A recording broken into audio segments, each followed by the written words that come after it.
الرجيم بسم الله الرحمن الرحيم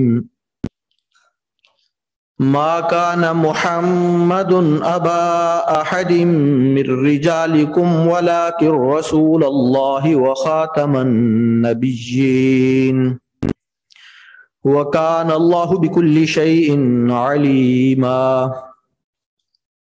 وقال النبي صلى الله تعالى عليه وسلم أنا خاتم النبيين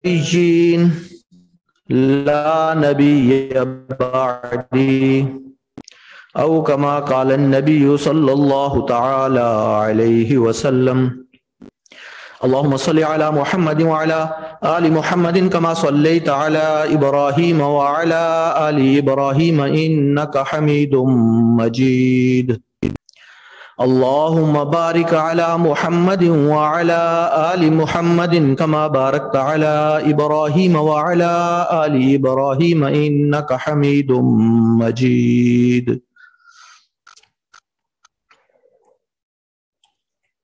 آج کے ہمارے سبق کا موضوع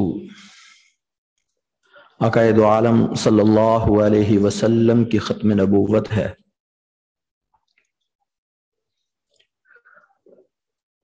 دعا ہے اللہ تبارک و تعالی سے کہ اللہ تبارک و تعالی اپنی رضا کے مطابق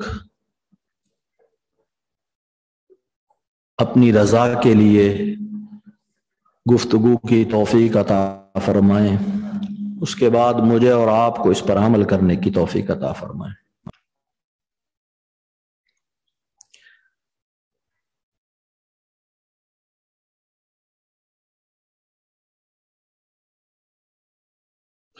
سب سے آخر میں تشریف لائے نبوت کا جو سلسلہ اللہ تبارک و تعالی نے حضرت آدم علیہ السلام سے شروع فرمایا، وہ عقائد عالم صلی اللہ علیہ وسلم پر ختم ہو گیا۔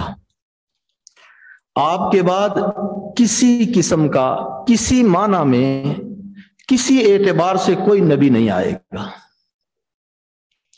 اس پر قرآن کریم میں اللہ تبارک و تعالی نے بہت ساری آیات بیان فرمائی۔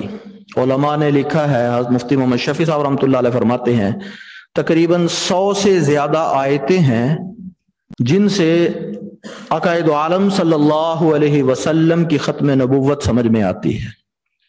اور اسی طرح عقائد عالم صلی اللہ علیہ وسلم نے احادیث میں بھی اپنی نبوت کے اختتام کا تذکرہ فرمایا، وہ بھی تقریباً 200 سے زائد احادیث ہیں جن سے پتہ چلتا ہے کہ عقائد عالم صلی اللہ علیہ وسلم کے بعد کسی قسم کا کوئی نبی نہیں آئے گا۔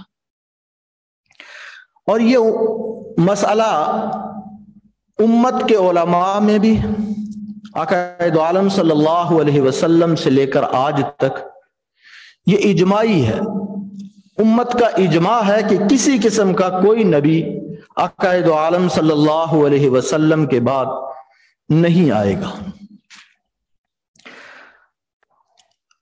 یہ اگر ایک آیت ہو تو وہ بھی اس کے لیے بہت بڑی دلیل ہے، لیکن اتنی زیادہ مقدار میں آیات اور اتنی زیادہ مقدار میں احادیث وہ جب ہوں تو پھر اس میں ذرہ برابر کسی قسم کا کوئی شبہ، کوئی اشکال، کوئی سوال نہیں ہونا چاہیے۔ اب اس کو اگر ہم اس دنیا کے حالات میں دیکھیں، عقلی اعتبار سے تھوڑا سا غور کر کے اس دنیا پہ نظر کریں تو پھر ہمیں پتہ چلے گا کہ کیسے یہ ختم نبوت کا معنی ہمارے لیے سمجھ میں آتا ہے۔ اللہ تعالیٰ نے اس دنیا کو فانی بنایا ہے، دنیا ختم ہو جائے گی، دنیا کا ذرہ ذرہ ہر چیز فانی ہے۔ جتنی چیزیں ہیں اگر ان میں غور کیا جائے تو ان میں سب سے پہلے کوئی بھی چیز اس دنیا میں آتی ہے تو اس کی ابتدا ہے، اس کے بعد جوانی ہے، بھرپور شباب ہے، اس کے بعد بڑھاپا ہے، پھر اس کے بعد وہ چیز ختم ہو جاتی ہے۔ یا اس کو ایک اور ترتیب سے دیکھ لیجئے کہ جب کوئی چیز دنیا میں آتی ہے تو بہت پست ترین حالت کی طرف ہوتی ہے، بہت ہلکی ہوتی ہے. پھر اس کے اندر کمالات، خوبیاں، توانائیاں اور حسن پیدا ہوتا ہوتا ہوتا اتنا ہو جاتا ہے کہ بھرپور حسن اس کے اندر آ جاتا ہے. پھر اس کے بعد کمزوری آنا شروع ہو جاتی ہے، کمزوری آتی آتی آتی بالکل ختم ہو جاتی ہے. اس کو ہم اپنی زندگی میں دیکھ لیں، انسان پیدا ہوتا ہے بہت ہلکا، کمزور ہوتا ہے، پھر بڑھتا بڑھتا جوان ہو جاتا ہے، ساری خوبیاں، ساری توانائیاں، سارا حسن، سارے کمالات اس کے اندر آتے ہیں. پھر اس کے بعد بڑھاپا آتا ہے، کمزوری آتی ہے، اس کے بعد آہستہ آہستہ آہستہ ختم ہو جاتا ہے. یہی مثال دنیا کی ہر چیز کے اندر آپ کو نظر آئے گی. پھلوں کو دیکھ لیجئے، درخت ہیں، پھل ہیں، پھول ہیں، کھیتیاں ہیں، جتنی چیزیں ہیں، ابتدا میں جب کونپل اٹھتی ہے تو بہت معمولی سی ہوتی ہے. پھر اس کے بعد بھرپور جوانی، توانائی، اور اس کے اندر پھل پھول، سبزیاں، کھیتیاں، سب کچھ اس کے اندر لگتا ہے. اور اس کے بعد جب وہ اپنے انتہا کی طرف جاتی ہے تو وہ ختم ہو جاتی ہے، فنا ہو جاتی ہے.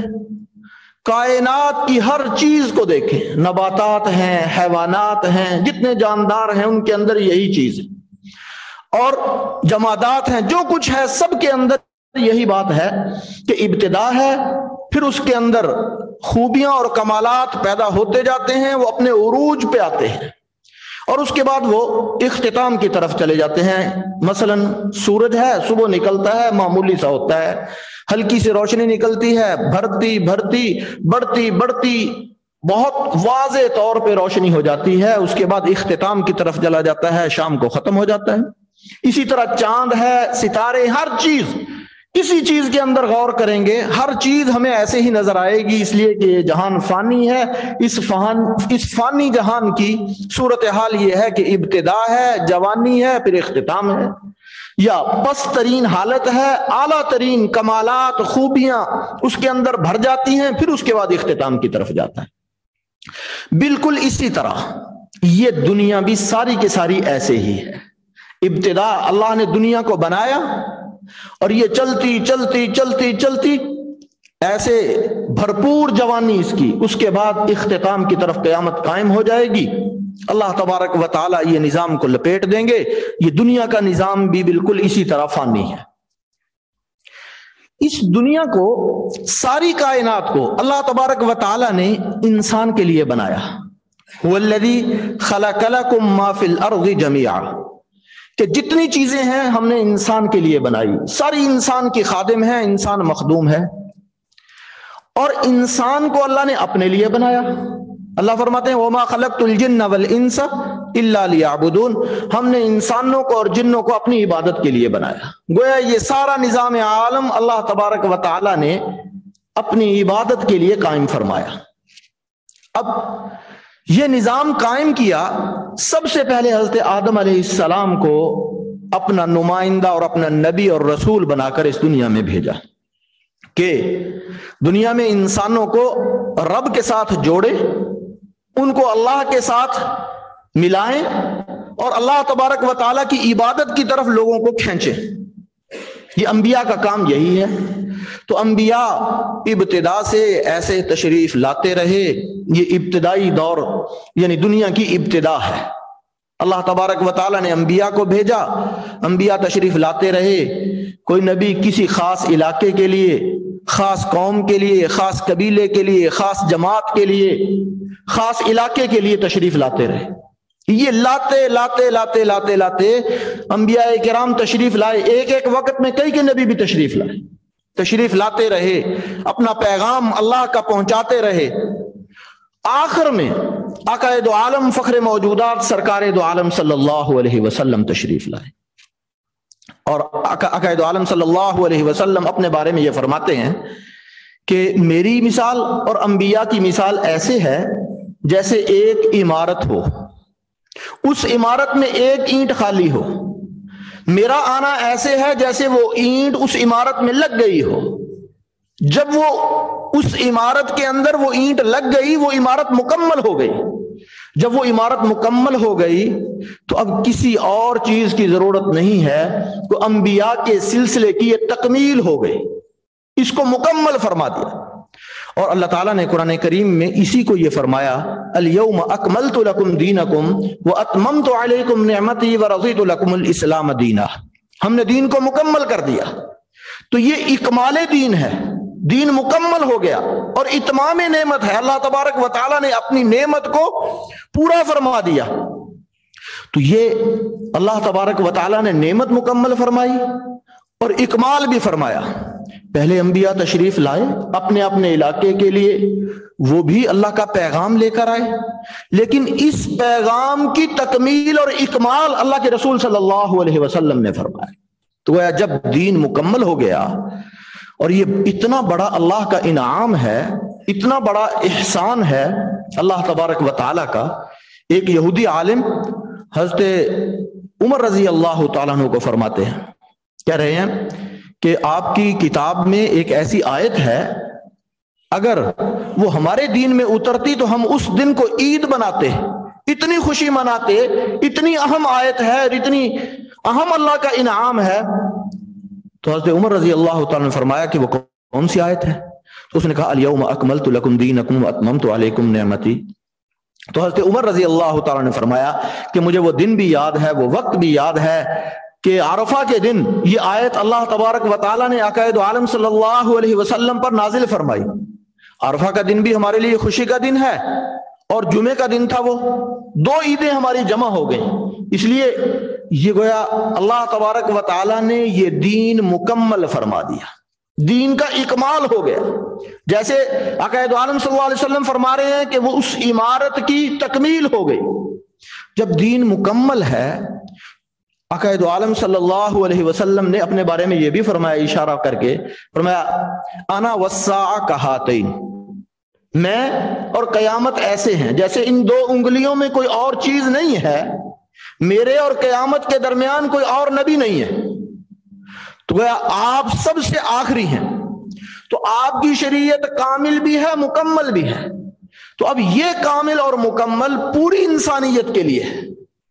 اللہ تبارک و تعالیٰ نے قرآن کریم میں اسی کے متعلق یہ فرمایا آقا دو عالم صلی اللہ علیہ وسلم کو، قل یا ایھا الناس انی رسول اللہ الیکم جمیعا، کہ آپ کہہ دیجئے کہ اے لوگو میں تمہارے سارے لوگوں کے لیے نبی بنا کر بھیجا گیا. تو اللہ کے رسول صلی اللہ علیہ وسلم ساری انسانیت کے لیے نبی، اور پھر قیامت تک آنے والی انسانیت کے لیے نبی. اور دوسری جگہ اللہ تعالیٰ یہ فرماتے ہیں تبارک الذی نزل الفرقان علی عبدہ لیکون للعالمین نذیرا، کہ یہ سارے جہانوں کے لیے اللہ کا پیغام سنانے والے ہیں، اللہ تبارک و تعالی کی طرف سے ڈرانے والے ہیں، خوشخبری سنانے والے ہیں. اور اسی طرح وما ارسلناک الا رحمتا للعالمین، اللہ تبارک و تعالی نے جہانوں کے لیے آپ کو رحمت بنا کے بھیجا. تو گویا جب دین مکمل ہے تو وہ پوری قیامت تک آنے والی انسانیت کے لیے آپ نے اپنے محبوب کو بھیجا. جب اپنے محبوب کو دین مکمل بھی ہے، اکمل بھی ہے، کامل بھی ہے، تو پھر کسی اور کی ضرورت نہیں ہے. اسی دین کو قیامت تک کے لیے اللہ تبارک و تعالی نے متعین فرمایا. یہ کیسے؟ اللہ تبارک و تعالی نے اسی دین کی حفاظت کی ذمہ داری خود لی. یہ فرمایا انا نحن نزلنا الذکر وانا لہ لحافظون. اس سے پہلے کسی دین کی، کسی کتاب کی، کسی شریعت کی اللہ تبارک و تعالی نے ذمہ داری نہیں لی. تو اس کتاب کی، اس دین کی، اس شریعت کی اللہ تبارک و تعالی نے حفاظت کی ذمہ داری لی. تو گویا یہ دین قیامت تک باقی رہنا تھا، کوئی اور نبی نہیں آنا تھا، کوئی اور شریعت نہیں آنی تھی، کوئی اور کتاب نہیں آنی تھی. اس لیے اللہ تبارک و تعالی نے اس کی حفاظت کی ذمہ داری خود لے لی. پہلے کتابیں اللہ نے نازل فرمائی، ان کی حفاظت کی ذمہ داری نہیں لی، وہ قیامت تک کے لیے تھی بھی نہیں. اپنے اپنے علاقے کے لیے، اپنے اپنے وقت کے لیے، اپنی اپنی جگہ کے لیے وہ نبی تھے، وہ کتاب تھی، وہ شریعت تھی. لیکن یہ چونکہ قیامت تک کے لیے تھی، اس لیے اللہ تبارک و تعالیٰ نے اس کی حفاظت کی ذمہ داری بھی لے لی. تو گویا جب ہر اعتبار سے مکمل بھی ہے اور قیامت تک آنے والی انسانیت کے لیے بھی ہے، تو اللہ تبارک و تعالیٰ نے عقائد عالم صلی اللہ علیہ وسلم کو باقی سارے انبیاء کا امامت اور قیادت بھی عطا فرمائی. جب آقا دو عالم صلی اللہ علیہ وسلم معراج پہ تشریف لے گئے تو اس وقت بیت المقدس میں جب امامت کروائی سارے انبیاء کی تو اس سے بھی یہ اعزاز اللہ تبارک و تعالیٰ نے آپ کو یہ عطا فرمایا کہ آپ کی قیادت اور سیادت ہے. اور قرآن کریم کی اس آیت میں وَإِذْ أَخَذَ اللَّهُ مِيثَاقَ النَّبِيِّينَ لَمَا آتَيْتُكُم مِّن كِتَابٍ وَحِكْمَةٍ ثُمَّ جَاءَكُمْ رَسُولٌ مُصَدِّقٌ لِّمَا مَعَكُمْ لَتُؤْمِنُنَّ بِهِ وَلَتَنصُرُنَّهُ. اللہ تبارک و تعالیٰ نے سارے انبیاء سے وعدہ لیا, تمام انبیاء سے یہ وعدہ لیا کہ اگر تمہاری موجودگی میں ہمارے نبی آخر الزمان آ گئے تو تم نے ان پر ایمان بھی لانا ہے اور ان کی مدد بھی کرنی ہے. دونوں چیزوں کا وعدہ اللہ تبارک و تعالیٰ نے عقائد عالم صلی اللہ علیہ وسلم کے بارے میں سارے انبیاء سے لیا. تو اس سے بھی پتہ چلتا ہے کہ عقائد عالم صلی اللہ علیہ وسلم کی قیادت اور سیادت اور آپ کی شریعت اور آپ کا دین, آپ کی کتاب, یہ قیامت تک آنے والی انسانیت کے لیے ہے. اور اس آپ کے تشریف لانے کے بعد اب کسی اور کی ضرورت نہیں ہے. جب یہ مکمل بھی ہے, کامل بھی ہے اور کسی اور کی ضرورت نہیں ہے اور اللہ تبارک و تعالیٰ نے اس کی حفاظت کی ذمہ داری بھی لے لی, تو پھر میری اور آپ کی یہ ذمہ داری ہے کہ عقائد عالم صلی اللہ علیہ وسلم جب دنیا سے تشریف لے گئے, نبوت کا سلسلہ تو ختم ہو گیا. اب آپ کا یہ پیغام, یہ میں نے اور آپ نے اگلی انسانیت تک پہنچانا ہے. یہ کام اب اس امت کے ذمہ ہے, کسی اور نبی نے نہیں آنا. لیکن ایک بات اور عقائد عالم صلی اللہ علیہ وسلم نے بڑی وضاحت کے ساتھ فرمائی. وہ یہ فرمایا کہ میرے بعد کچھ جھوٹے نبی ہوں گے. یہ آپ نے پیشین گوئی فرمائی, پہلے ہی بتلا دیا کہ میں آخری نبی ہوں, دین مکمل ہو گیا, اللہ تبارک و تعالیٰ اس کی حفاظت فرمائیں گے. لیکن میرے بعد آپ نے فرمایا سلاسون کذابون دجالون, 30 نبی ہوں گے.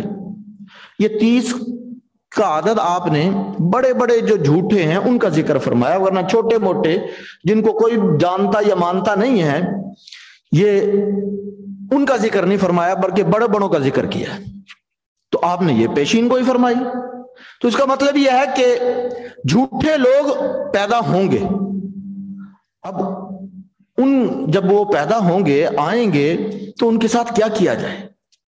ایک تو عقائد عالم صلی اللہ علیہ وسلم کے اپنے زمانے میں یمن میں اسود انسی, اس نے نبوت کا دعویٰ کیا, اور اس وقت حضرت فیروز دہلوی رضی اللہ تعالیٰ عنہ صحابی رسول ہیں, انہوں نے ان کو ختم کر دیا. اور اسی طرح عقائد عالم صلی اللہ علیہ وسلم کے تشریف لے جانے کے بعد مسیلمہ کذاب نے نبوت کا جھوٹا دعویٰ کیا. تو اس کے کلا کما کے لیے حضرت ابوبکر صدیق رضی اللہ تعالیٰ عنہ نے بڑا لشکر بھیجا, صحابہ کرام رضوان اللہ تعالیٰ علیہم اجمعین کو بھیجا, اور اس میں تقریباً 1200 کے قریب صحابہ کرام شہید ہوئے. تو اس کو کسی صورت میں امت نے برداشت نہیں کیا. خود عقائد عالم صلی اللہ علیہ وسلم نے جھوٹے نبی کو برداشت نہیں کیا. تو اب جھوٹ بھی بولیں گے, کذب بھی ہوگا, اور دجال بھی ہیں, یہ آئیں گے, لیکن ایک تو ان کو امت نے برداشت نہیں کرنا, اور اس وقت بھی برداشت نہیں کیا, اور اب تک امت جب بھی کسی جگہ کہیں 1400 سال سے کسی نے جھوٹی نبوت کا دعویٰ کیا ہے, امت نے اس کا تعاقب کیا ہے, اس کا کلا کما کیا ہے, اس کے جھوٹ کو واضح کیا ہے, اس کے کذب کو, اس کے افتراء کو امت کے سامنے رکھا ہے, اور اس کو دنیا میں رہنے کا حق حاصل نہیں. ہمارے اس دور میں, ہمارے اس علاقے میں مرزا غلام محمد قادیانی, اس نے نبوت کا جھوٹا دعویٰ کیا. اب جب مرزا غلام محمد قادیانی کی بات کی جاتی ہے یا کسی بھی جھوٹے نبی کی بات کی جاتی ہے, تو اس وقت اب یہ اول تو کسی مسلمان کو یہ اتنی بات واضح ہے کہ اللہ تبارک و تعالیٰ نے قرآن کریم کی 100 آیات اور 200 کے قریب احادیث اور میں نے عقلی طور پہ عرض کیا کہ اس دنیا کے نظام میں انسان اگر غور کرے تو اللہ تبارک و تعالیٰ نے انبیاء کے بھیجنے کا سلسلہ شروع فرمایا اور آخر میں اللہ کے رسول صلی اللہ علیہ وسلم پر اختتام فرمایا، اور یہ اس لیے کہ اللہ اللہ کرنے والا جب تک کوئی دنیا میں موجود رہے گا اس وقت تک قیامت قائم نہیں ہوگی، پھر قیامت اس وقت قائم ہوگی جب اللہ اللہ کہنے والا کوئی نہیں رہے گا۔ تو یہ انبیاء اللہ کی طرف لوگوں کو بلاتے ہیں، اور آقا دو عالم صلی اللہ علیہ وسلم بھی لوگوں کو، انسانیت کو اللہ کی طرف بلا رہے ہیں۔ تو یہ جھوٹا مرزا غلام احمد قادیانی، اس نے یہ نبوت کا دعویٰ کیا۔ تو جب کوئی شخص دعویٰ کرتا ہے، سب سے اہم یہ بات ہے کہ اول تو دلائل اتنے ہیں، میں نے عرض کیا قرآن بھی، احادیث بھی، اجماع بھی اتنی زیادہ واضح ہیں کہ دلیل مانگنے کی بھی ضرورت نہیں ہے، واضح طور پہ کہہ دیں گے یہ جھوٹا ہے۔ لیکن اس قسم کے جھوٹے جو لوگ ہوتے ہیں، ان کے جھوٹ کو اور ان کی صورتحال کو عام سادہ مسلمانوں کے سامنے واضح کرنا ضروری ہے۔ اب اس کے لیے سب سے پہلے یہ کہ اللہ کے رسول صلی اللہ علیہ وسلم نے جب نبوت کا اعلان فرمایا تو اس وقت آپ نے سب سے پہلے اپنا کردار سامنے رکھا۔ آپ نے یہ فرمایا، قرآن کریم میں اللہ نے یہ فرمایا، لَقَدْ لَبِثْتُ فِيكُمْ عُمُرًا مِّن قَبْلِهِ أَفَلَا تَعْقِلُونَ۔ تم ان کو کہو آپ دیکھتے نہیں ہو، میں اتنا عرصہ تمہارے اندر رہا ہوں، میرا کردار تمہارے سامنے ہے، میں نے جتنی زندگی تمہارے سامنے گزاری ہے وہ تمہارے سامنے ہے، تو تم نے غور نہیں کیا میں نے کبھی پہلے کوئی ایسی جھوٹی بات، غلط بات، کوئی ایسی بات کہی ہے آج تک؟ جو اب میں اللہ کا پیغام تمہیں سنا رہا ہوں تو میرا کردار تمہارے سامنے ہے۔ اور جب صفا پہ رسول اللہ صلی اللہ علیہ وسلم نے سب سے پہلے دعوت دی قریش مکہ کو، تو آپ نے یہ فرمایا تھا، حل وجدتم صادقا امینا، تم نے مجھے سچا اور ایماندار پایا ہے؟ تو اس وقت کے قریش نے یہ کہا تھا، جربناک مرارا، ہم نے بارہا آپ کو آزمایا، آپ سچے، امانت دار، آپ اس میں کوئی شک نہیں ہے۔ تو یہ کردار اللہ کے رسول صلی اللہ علیہ وسلم نے سب سے پہلے ان کے سامنے رکھا۔ اب کوئی شخص اگر نبوت کا دعویٰ کرتا ہے تو سب سے پہلے اس کا کردار دیکھا جائے گا کہ اس کا کردار کیسا ہے۔ یہ لوگ یہ کہہ دیتے ہیں کہ بھئی ذاتی زندگی پر حملہ نہیں کرنا چاہیے، ذاتیات پہ حملہ نہیں کرنا چاہیے۔ یہ بڑی بالکل عام زندگی میں کسی کی ذاتیات پر حملہ نہیں کرنا چاہیے، اس کی زندگی کی چھان بین نہیں کرنی چاہیے۔ لیکن جب کوئی شخص نبوت کا دعویٰ کرتا ہے کہ میں نبی ہوں، اللہ کا پیغام پہنچانے والا ہوں، تو اس وقت اس کا کردار دیکھنا ضروری ہے، اس لیے کہ اللہ کے رسول صلی اللہ علیہ وسلم نے اپنا کردار پیش کیا اور قریش کے سامنے یہی کہا کہ مجھے کیسے پایا۔ اور سب سے اہم بات یہ ہے کہ جب کوئی شخص اللہ کا پیغام پہنچا رہا ہے، اللہ سے براہ راست تو لوگوں کو ملاقات نہیں ہے، پتہ نہیں ہے کہ یہ اللہ کا پیغام ہے یا نہیں ہے۔ اگر وہ ذاتی زندگی میں پہلے جھوٹ بولتا ہو تو اب بھی ہو سکتا ہے جھوٹ بول لے، اس لیے اس اعتبار سے اس کا کردار معلوم ہونا انتہائی ضروری ہے۔ تو اب اگر ہم غلام احمد کا کردار دیکھیں، مرزا غلام احمد کا، تو اس کا کردار ایک شریف انسان کا کردار بھی نہیں ہے، اس لیے کہ اس کی گفتگو میں، اس کی کتابوں میں جھوٹ اتنا ہے۔ ایک تو ذاتی زندگی میں جھوٹ ہے، اس کے علاوہ اس نے قرآن کریم کے بارے میں کچھ باتیں کہیں، وہ آج بھی اس کی کتابوں میں موجود ہیں، احادیث کے بارے میں کچھ باتیں کہیں، وہ آج بھی اس کی کتابوں میں موجود ہیں، اور بھی اس کے علاوہ بہت ساری جھوٹی باتیں آج بھی اس کی کتابوں میں موجود ہیں۔ تو جب کوئی شخص جھوٹ بول رہا ہے تو وہ اللہ کا نبی نہیں ہو سکتا، وہ ایک شریف انسان بھی نہیں ہو سکتا۔ اسی طرح اگر ہم دیکھیں تو اللہ کے نبی کی زبان سب سے اعلیٰ، خوبصورت، عمدہ ہوا کرتی ہے، گفتار بڑی اچھی ہوتی ہے، اور اس کی زبان کو دیکھیں تو گالیاں گندی زبان، یہ اگر کتابوں کو پڑھیں، ہم یہاں تذکرہ نہیں کریں گے، لیکن اتنی بات ضرور ہے کہ اگر اس کی کتابوں کو پڑھیں، اس کو دیکھیں، کہیں وہ کہتا ہے کنجری کی اولاد، کہیں کچھ کہتا ہے، کہیں کچھ کہتا ہے، وہ گالیاں ایسی ایسی دیتا ہے جس اللہ کی پناہ۔ اسی طرح کردار کے حوالے سے انبیاء معصوم ہوا کرتے ہیں، کوئی گناہ ان کی زندگی میں نہیں ہوتا، کسی قسم کا کوئی گناہ نہیں کیا کرتے، اور اس کی زندگی میں، اس کی کتابوں میں اب بھی موجود ہے بہت سارے ایسے گناہ جو ساری شریعتوں کے اندر گناہ ہے، اس شریعت کے اندر بھی، اس سے پچھلی ساری شریعتوں کے اندر بھی وہ گناہ ہے، تو اس کی کتابوں میں وہ چیزیں موجود ہیں، وہ یہ گناہ کیا کرتا تھا۔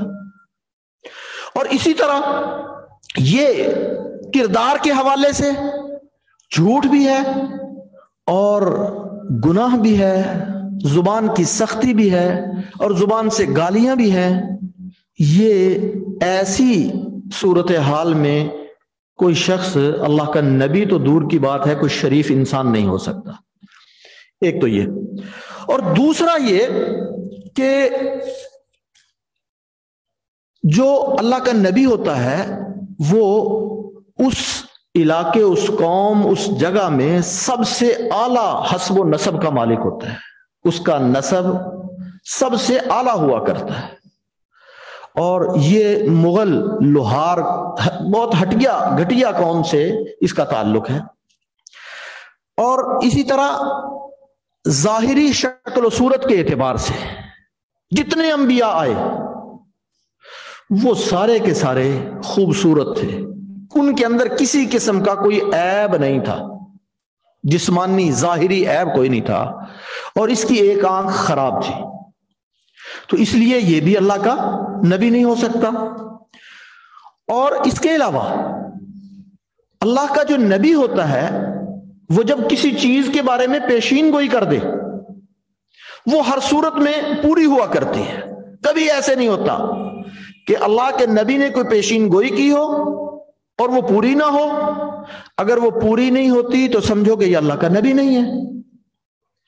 اور اس نے جتنی پیشین گوئیاں کی وہ سب جھوٹی اور پوری نہیں ہوئی، بے شمار اس کی کتابوں میں دیکھ لیں، محمدی بیگم سے نکاح کا اس نے کہا کہ اللہ نے میرا نکاح کر دیا یا حکم دیا، وہ بھی نہیں ہوا، ساری زندگی نہیں ہوا۔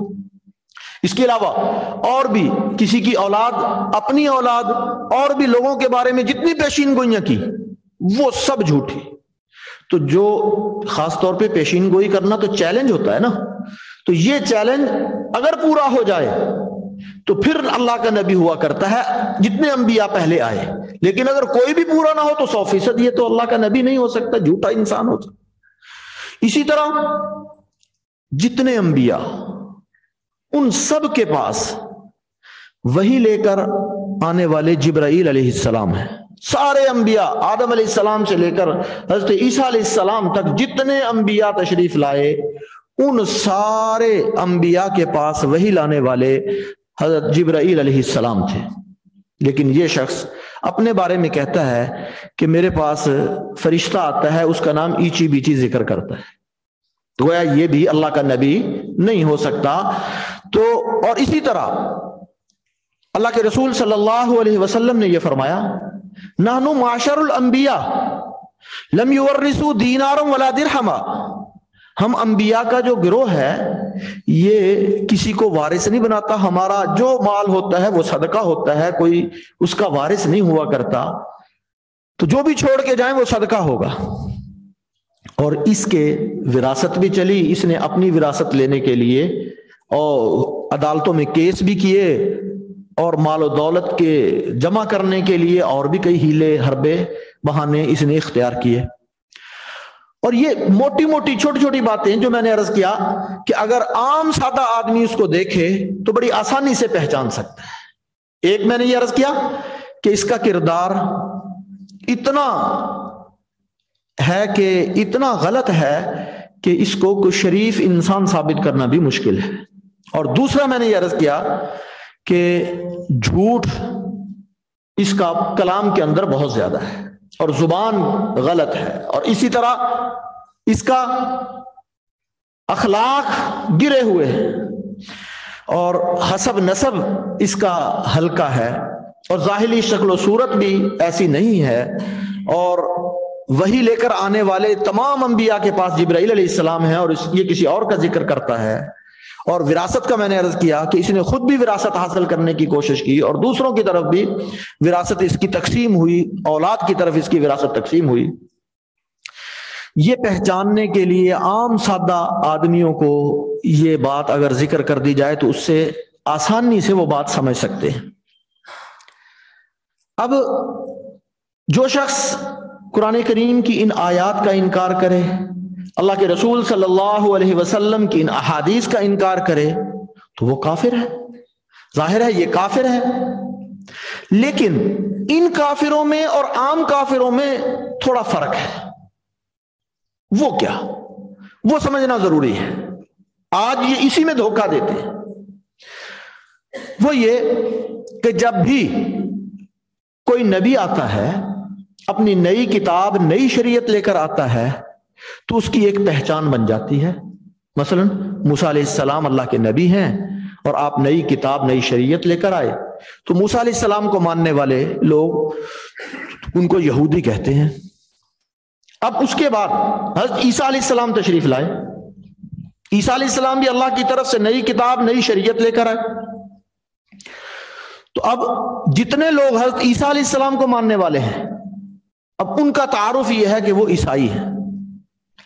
جب وہ نئے نبی کا دعویٰ کر رہے ہیں، نئی کتاب کا دعویٰ کر رہے ہیں، نئی شریعت کا دعویٰ کر رہے ہیں، تو پھر ان کی پہچان بھی نئی ہوگی۔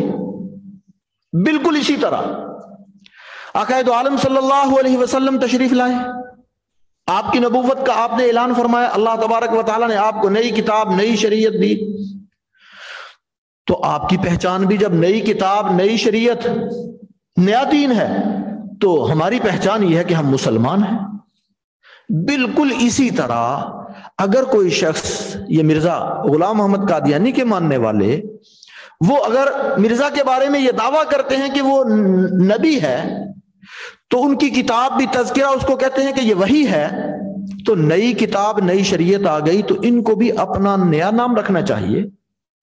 یہ تو نہیں کہ اپنا اس پرانا نام اس کو استعمال کریں، یہ کسی طرح بھی درست نہیں ہے۔ یہ بالکل ایسے ہی ہے جیسے کوئی انسان کاروبار کر رہا ہے، کاروبار کرتے ہوئے اپنی ایک کمپنی بنائی، اس نے، اس کمپنی کا ٹریڈ مارک ہے، اس کی پہچان ہے، اور وہ اپنا مونوگرام بھی اس کا لگاتا ہے۔ اب اسی میں سے کچھ لوگ یا ایک دو آدمی نکل کر نئی کمپنی بنا لیتے ہیں، اور اسی کمپنی کا نام استعمال کرنے لگ جائیں، اور اسی کمپنی کا مونوگرام استعمال کرنے لگ جائیں۔ دنیا کا کوئی عقل مند انسان، کوئی شریف انسان اس کو کبھی کسی صورت میں گوارا نہیں کرے گا، اس لیے کہ یہ دھوکہ دے رہے۔ لیبل اپنا نیا پہچان کے ساتھ اپنا نیا لیبل ہونا چاہیے، یہ ان کی پہچان کو اس پہ لگا رہے ہیں، یعنی پروڈکٹ اپنی تیار کر رہے ہیں، لیبل ان کا لگا رہے ہیں۔ ایک کمپنی نے جو اپنا تعارف پیش کیا ہے، وہ تعارف دوسرے جال سازی کے ساتھ، دھوکے کے ساتھ استعمال کر رہے ہیں۔ بالکل اسی طرح باقی دنیا کے جتنے کافر ہیں، وہ اپنے آپ کو کافر کہتے ہیں، وہ مسلمانوں سے الگ ہیں، وہ اپنے آپ کو کافر مانتے ہیں، لیکن ان کا معاملہ یہ ہے کہ یہ اپنے آپ کو کافر نہیں مانتے، اپنی پہچان وہی رکھنا چاہتے ہیں جو مسلمانوں والی ہے، اپنے آپ کو مسلمان کہتے ہیں۔ بلکہ ظلم یہ کہ یہ نیا نبی مان رہے ہیں، نئی شریعت مان رہے ہیں، نئی کتاب مان رہے ہیں، لیکن اس کے باوجود یہ کہتے ہیں کہ ہمیں مسلمان کہو، دوسروں کو کافر کہو۔ بلکہ صرف یہی نہیں، بلکہ وہ کہتے ہیں، یہ مرزا غلام محمد کی خود یہ تحریر موجود ہے کہ وہ کنجریوں کی اولاد ہے، وہ کافر ہے جو ہمیں نہیں مانتے۔ تو گویا صورتحال یہ ہے کہ نئی کتاب کا دعویٰ بھی، نئی شریعت کا دعویٰ بھی، اور نیا دین بھی پیش کر رہے ہیں، اور اپنے آپ کو نئے دین کے ماننے والے کہہ رہے ہیں، لیکن اپنی پہچان نئی کروانا نہیں چاہتے۔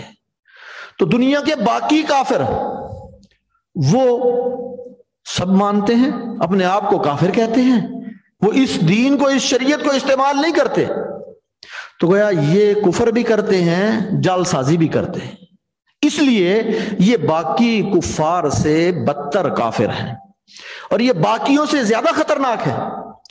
اور پھر یہ اندر رہ کر اپنی پہچان چھپا کر اپنے آپ پر لیبل دوسرا لگاتے ہیں۔ یہ ایسے ہی ہے جیسے انسان شراب کی بوتل پر شہد کا لیبل لگا دے، شراب کی بوتل پہ شہد کا لیبل لگا رہا ہے اور لوگوں کو دھوکہ دے رہا ہے۔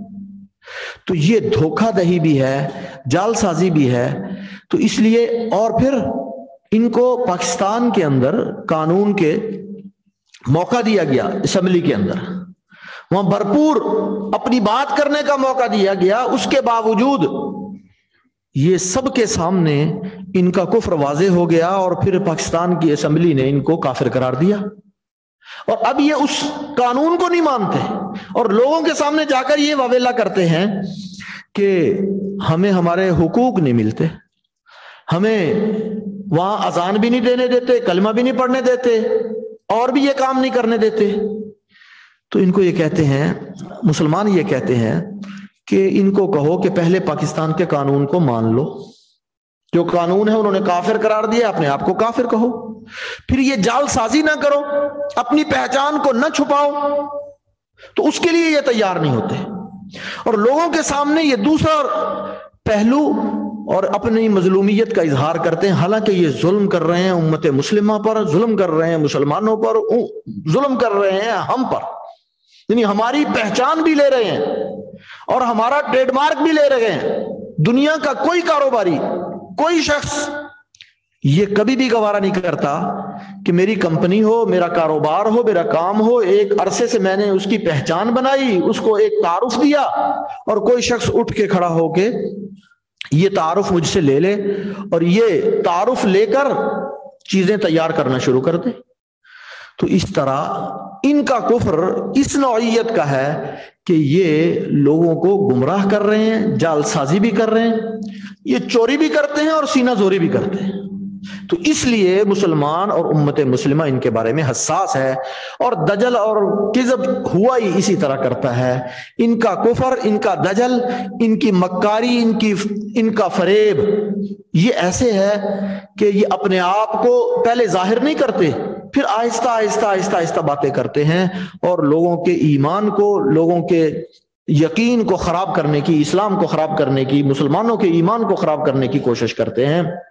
اس لیے ان کے بارے میں مسلمان زیادہ حساس ہیں۔ اسی طرح کوئی بھی نبوت کا دعویٰ کرتا ہے، جھوٹا دعویٰ کرتا ہے، تو یہ جو بھی جھوٹا دعویٰ کرے گا، جو بھی دعویٰ کرے گا وہ جھوٹا ہی ہوگا، اس لیے کہ اتنی آیات، اتنی احادیث، اجماع امت اور عقل کے اعتبار سے جب یہ سارا کچھ موجود ہے، حضرت امام ابو حنیفہ رحمۃ اللہ علیہ نے اسی وجہ سے یہ فرمایا، جب کوئی شخص نبوت کا جھوٹا دعویٰ، جب کوئی شخص نبوت کا دعویٰ کرے، اس سے دلیل مانگنا یہ بھی کفر ہے، اس لیے کہ اتنی واضح آیات، اتنی واضح احادیث اور اتنے واضح دلائل ہونے کے باوجود جب اس کی بات کے بعد یہ دلیل مانگ رہا ہے تو تھوڑا بہت تو اس کو تردد ہوا ہے نا، تو وہ تردد بھی نہیں ہونا چاہیے۔ تو اس لیے یہ حساس ہے، ان کے بارے میں خاص طور پہ امت مسلمہ حساس ہے، اور یہ ایسے ہی ہوگا، یہ چلتے رہیں گے اور یہ بھی آتے رہیں گے اور یہ ختم ہوتے رہیں گے، نئے نئے آتے رہیں گے۔ لیکن میں نے اور آپ نے بیدار مغزی سے یہ دو کام، ایک تو اللہ کے رسول صلی اللہ علیہ وسلم کی، عقائد عالم صلی اللہ علیہ وسلم کی تعلیمات کو آگے پہنچانا ہے، ختم نبوت کا تقاضا یہ ہے، اور دوسرا ان جھوٹے مدعیان نبوت کا تعاقب کرنا ہے، امت کے سامنے ان کو واضح کرنا ہے۔ اور حضرات علماء نے بڑی محنت سے، بڑی ہمت سے، علماء دیوبند نے اس کے بڑی کوشش کر کے ان کا کفر واضح کیا ہر جگہ۔ حضرت مولانا انور شاہ کشمیری رحمۃ اللہ علیہ وہ فرماتے ہیں، جب بھاولپور میں مقدمہ ہو رہا تھا، چل رہا تھا، اس وقت یہ سب اکابر وہاں پہنچے ہوئے تھے دلائل دینے کے لیے۔ اس وقت حضرت شاہ صاحب رحمہ اللہ کا آخری وقت تھا، تقریباً آپ نے وہاں رہ کر بڑی محنت کے ساتھ دلائل جمع کیے اور وہاں وکیلوں کو تیاری کروائی۔ انہوں نے کہا کہ پتہ نہیں میری زندگی کے اندر یہ فیصلہ آئے گا یا نہیں، پتہ نہیں میری زندگی میں یہ فیصلہ آئے گا یا نہیں، لیکن مجھے شرح صدر ہے کہ انشاءاللہ اللہ تبارک و تعالی فتح عطا فرمائیں گے، فیصلہ ہمارے حق میں آئے گا، قادیانیوں کے کفر کا فیصلہ ہوگا۔ لیکن اگر میں زندہ نہ رہا تو میری قبر پہ آ کے مجھے یہ فیصلہ سنا دینا۔ یہ مولانا محمد صادق صاحب تھے وہاں، وہ جب حضرت کا انتقال ہو گیا اس کے بعد فیصلہ آیا۔ کہتے ہیں کہ میں گیا وہاں سے سفر کر کے، بھاولپور سے سفر کر کے وہاں گیا انڈیا، صرف اسی لیے، اسی مقصد کے لیے۔ کہتے ہیں کہ میں حضرت مولانا حسین احمد مدنی رحمۃ اللہ علیہ کے پاس گیا، ان سے جا کر عرض کیا کہ مجھے حضرت کشمیری کی قبر کا علم نہیں ہے، کوئی ساتھی میرے ساتھ بھیج دو، میں نے وہاں جانا ہے۔ تو مولانا مجاہد الحسینی وہاں موجود تھے، تو انہوں نے کہا کہ میں جاتا ہوں ساتھ۔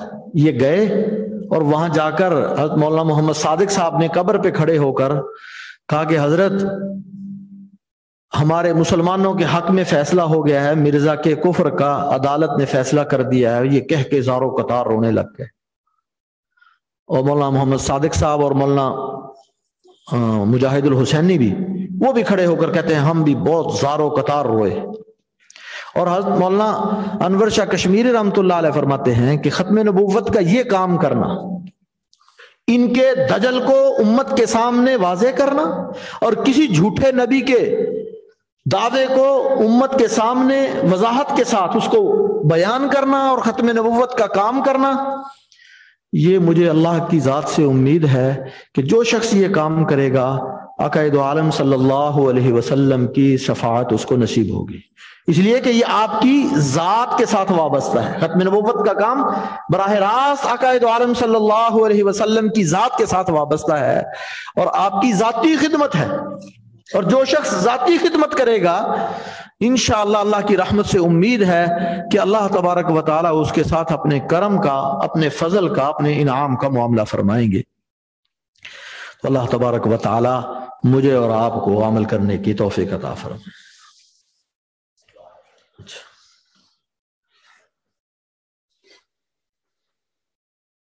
الحمد للہ رب العالمین والعاقبۃ للمتقین والصلاۃ والسلام علی رسولہ محمد وآلہ واصحابہ اجمعین۔